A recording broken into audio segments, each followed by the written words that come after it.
Boker Tov les Koulam, aujourd'hui on est la veille de Shabbat Shemot. Bezrat Hashem commence un nouveau livre, Siman Hatava, et on va faire un petit chiour sur la paracha, les filles à Zohar, et on va le faire pour la protection de notre Hayalim Bezrat Hashem, Ilan Benyamin Ben Yehuda, et Yitzhak et Ari Yaakov Ben David, et pour le retour de tout Bezrat Hashem, les otages. Et en même temps, c'est l'anniversaire de Ilan aujourd'hui, alors on lui fait un petit coucou. Alors, il est écrit dans le passage Vayeler, Ish mi Bet Levi Vaikach et Bet Levi. Et il a été un homme de la maison de Lévi, et il a pris une fille de Lévi. Là-bas, de quoi il s'agit? Il s'agit de Amram à Lévi, qui s'est marié avec Yocheved. En réalité, Rachid nous dévoile qu'il ne s'est pas marié. Vaikar, ça veut dire marié, c'est la chaîne de mariage. C'est pas qu'il s'est marié, c'est qu'il s'est remarié. Pourquoi? Eh bien, comme vous le savez tous, il y a eu un décret qui a duré de nombreuses années où on tuait les enfants juifs qui naissaient, les bébés garçons. Et donc, le Zohar, il ramène d'ailleurs ça. Un des scouts du clan Israël d'avoir pu être sauvé, c'est que les femmes ne faisaient pas d'avortement. Vous savez combien c'est très grave d'avorter. Il y a du vent aujourd'hui, même s'il y a du soleil. On sait aussi que aujourd'hui il y a des associations, dont celle du Ravarouche, dont le fer de lance, c'est de dissuader ces femmes qui veulent avorter, de leur apporter du soutien. Aujourd'hui, c'est surtout pour des raisons qui peuvent être financières. À l'époque, imaginez-vous que la femme, elle allait subir toutes les difficultés d'une grossesse, d'un accouchement, tout en sachant qu'il y a une chance sur deux pour que l'enfant soit jeté au Nil. C'est horrible. Et malgré tout, elle n'avortait pas. Il y avait des moyens d'avorter, même si on était à l'époque, pas de contraception, mais d'avorter, oui. Et malgré tout, elle n'avortait pas. Et donc, excusez-moi, voilà. Et donc, elles avaient eu, par ce scout-là, c'est un scout immense, qui a permis à la Shrina de venir et de libérer le clan Israël. Maintenant, Amram, lui, il a eu une autre solution, c'est une solution qui existait aussi. Il a dit, bah, écoutez, il faut divorcer, c'est tout. On ne peut pas avorter, on n'a pas de moyen de contraception, mais alors on divorce. Et ben, si on divorce, on n'est pas tour, effectivement, on ne peut plus avoir de relations, et il n'y a plus d'enfants, et il n'y a plus de morts, tout simplement. Donc c'est la solution qui a été trouvée. Sauf que tout le monde connaît ce Rashi, où la fille de Abraham, qui s'appelait Myriam, elle a dit, donc puisqu'il avait déjà eu Aaron et Myriam, puisqu'il était déjà marié avec Yocheved avant ce décret-là, et sa fille Myriam, elle lui dit, mais toi tu es pire que Paro. Parce que Paro, lui, il tue que les garçons. Mais toi tu tues et les filles et les garçons. Parce que tu empêches les Neshamot qui sont dans ce réservoir du Gan Eden de descendre en bas. Il y a des Neshamot de filles qui doivent venir, et à cause de toi, tu mets un décret qu'on ne se marie plus, qu'on divorce, que les couples divorcent. Mais à cause de toi, il n'y a plus de Neshamot qui descendent, et même pas les filles. Et il y a tout un pile-poule sur ça, qu'en réalité, même les garçons, quand ils descendent, même si Chaz Veshalom, c'est pour arriver à être assassiné par ces Égyptiens, mais malgré tout, il y avait quand même un tikkun, comme c'est très bien, que la Neshama elle descend sur terre. Et donc, Amram, c'était le chef de la génération, c'était le Nasi, et tout chef qu'il était, il a écouté sa petite fille, et il a dit, j'ai eu tort.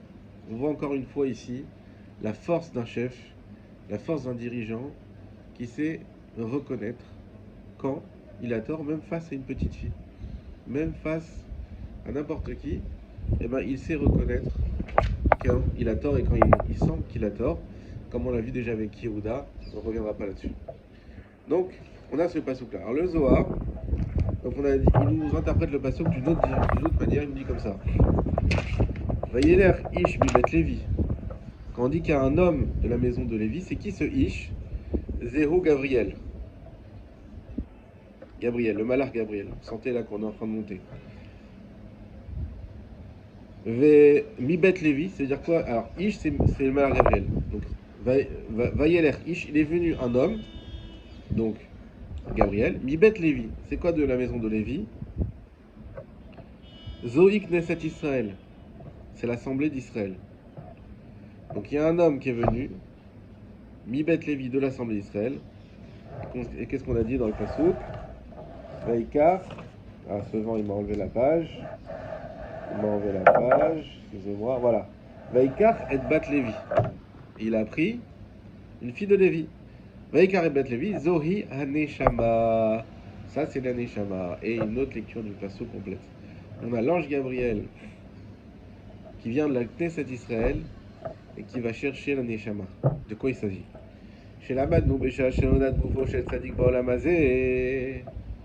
Il faut savoir. Donc il s'agit ici de la conception de Moshe Rabbeinu, on le rappelle.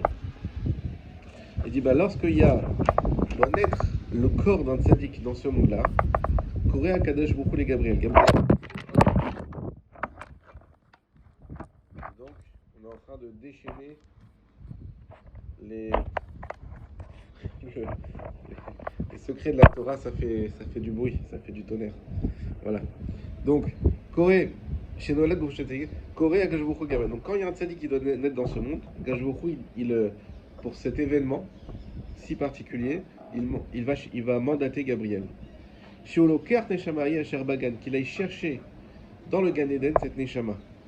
Shehu Amalchut, qui est la royauté. Morida les Goufo chez Tzadik, chez Onabalamazé. Et il a fait descendre dans le corps du Tzadik qui doit naître dans ce monde-là. Donc ça veut dire que c'est pas une Neshama qui descend comme ça, comme toutes les autres. C'est une Neshama dont Gabriel va prendre soin. Vous Gabriel Nifkad Alav et Shomra. Et c'est Gabriel qui va la surveiller. Veitema, Vim Tomar Alo, Oto Amalach, Amemuna Alo, Chotatzikim, Shemo Laila, Veta Omer Shou Gabriel Vinehu, Ken ou Vadaï Shemo Laila, Mishum Sheba Mitzad Semol, Vicholaba Mitzad Semol Nikra Ken. Bon, là on dit autre chose. Je vais juste le citer sans l'expliquer, parce que je ne comprends pas très très bien, mais on dit que Gabriel, c'est un ange qui vient de la gauche d'Hachem. Gever, la Gvura, c'est le Midatadin, c'est la gauche d'Hachem. Et tout ce qui vient de la gauche d'Hachem s'appelle Laïla, s'appelle la nuit. Bon, ça c'est un peu développé un peu, mais la nuit c'est l'obscurité, c'est les forces du mal, c'est la gauche. Et donc, on dit au passage que Gabriel, il faut savoir qu'il s'appelle aussi Laïla, il s'appelle aussi nuit, puisqu'il vient de la gauche. Maintenant on revient. Il est Amram. Alors maintenant on avait dit notre chat, c'est quoi le Zohar, il reprend le chat en balle. Il vient un homme, c'est qui Samram, Vaikach et Bat Lévi, Yocheved. C'est qui la fille de Lévi avec qui il s'est marié, c'est Yocheved. Uvat Kol Yarda Vamra Lole Amram. Et il y a une bat kol qui est venue et qui a parlé à Amram et qui lui a dit quoi? Shizda Vegba, qui a Zben Karab Ligula Israël Yedea Ben Shilut Bem, qui doit se relier à elle, car est venu le moment de la Géoula pour Israël, grâce au fils qui devait naître. Ça contredit un peu ce que j'ai dit au début, qu'il a écouté sa fille. Alors là, c'était Rashi, mais là, le Zohar, il nous dit carrément que, alors là, c'est plus le même chat, qu'il a eu une illumination divine qui est venue, qui lui a dit non, là, ça y est, là, c'est le moment de la Géoula. La Géoula passera par ton fils, donc il est temps de te remarier. Et Kadosh Baruch Hu Azaro, et Kadosh Baruch Hu, il a aidé. Shlamanu Shrina Sharta Almitatam. Et on voit que la Shrina, elle a été dans leur lit. Et la Kavana chez la M, Bedvikutam Yachadaita Bashrina. Et la Kavana, ça veut dire que leur Kavana à eux, elle était de s'associer à la Shrina. On rentre dans des sodotes, dans l'intimité du couple. On sait très bien que l'intimité du couple, c'est là où réside la Shrina. Shachanti Betochan, on raconte là-bas que c'est le foyer. Et ben le foyer c'est l'intimité, et dans cette intimité-là, c'est Kadosh Baruch Hu qui réside quand on a des pensées pures. Valken, lo usra Shrina meotoraben shoidu legayem ma shekatruv, betkadishtem vitem kedoshim. Écoutez comme c'est incroyable. Au moment de la conception d'un enfant, on ne sait pas combien nos kavanotes sont importantes. Puisque Abraham et Yocheved, ils avaient une kavana pure de faire venir le Goël Israël, alors grâce à ça, la Shrina, elle s'est reliée à eux depuis ce moment-là, elle s'est reliée à l'enfant sans jamais le quitter. Comme il est écrit dans le Passouk, Vit Kadishtem, Vitem Kedoshim, et vous vous sanctifierez, vous serez saints. Ça veut dire quoi? Et vous vous sanctifierez, vous serez saints. Bah oui, si je me sanctifie, je suis saint. J'ai pas besoin que la Torah ne rajoute pas. Chez Adam, Mekadesh Atzmo Milmata, Akadosh Bokhu Mekadesh Oto Milmala. C'est ça la force. C'est que, en réalité, quand toi tu te sanctifies, donc tu fais un acte qui n'a pas de. Toi tu n'as pas la force d'amener la pureté. Tu as la force de, euh, d'enclencher le processus. Mais qui amène la pureté, c'est Dieu. Qui amène la sainteté, c'est Dieu. Et donc, Veit Kadishtem, Veitem Kedoshim, c'est lorsque vous vous sanctifiez, alors Dieu il valide, et c'est lui qui amène la Shrina, et qui amène la Gdusha. Et ben c'est ça. Amram et Yocheved, Veit Kadishtem, se sont sanctifiés par leur relation. Et ben Veitem Kedoshim, et ben ils ont été saints, ils ont été sanctifiés par Dieu. Donc c'est un mouvement qui va de bas en haut, donc nous vers Hachem, et Hachem qui valide en allant de haut en bas. La Chassidoute, elle développe beaucoup ça, pour le mouvement qui va de bas en haut et de haut en bas. Hein, il y a toute une question, par exemple sur Rosh Hashanah, quelle différence entre les brachot et quand on fait un Yehiratson. Les brachot, Baruch Ata Hashem, c'est de bas en haut. Yehiratson, ta volonté, Yeh Hashem, tous les Yehiratson qu'on fait Rosh Hashanah. Dès qu'on fait Yehiratson, c'est qu'on demande de haut en bas. Bon, on ne rentrera pas là-dedans. Ça s'appelle It-Orerut. Si je ne me trompe pas dans les termes, It-Orerut les matas et It-Orerut les mâles. Et le réveil d'en haut et le réveil d'en bas. Bon. Et